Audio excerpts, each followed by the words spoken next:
Si anem afegint components, ara tocaria afegir-hi un altre potenciòmetre, la connexió del qual, com tenim amb l'esquema, l'hem fet igual que el primer. Una pota l'hem posat al positiu, la de l'altre costat al negatiu, i la del mig, en aquest cas, l'hem posat a l'entrada analògica 1.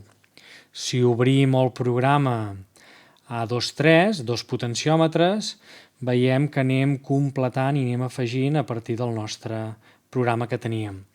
En aquest cas hem afegit el pin A1, el valor que llegim el valor de l'entrada 1 i ho guarda amb un nou valor potenciòmetre 2, m'apegem igual, però la diferència ara de l'altre programa és que aquest valor potenciòmetre 2, el tindrem a l'espera entre una nota i l'altra.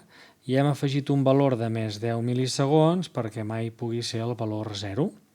Si pugem el programa, i ara tenim un potenciòmetre que ens varia el tempo i l'altre potenciòmetre que ens varia les notes.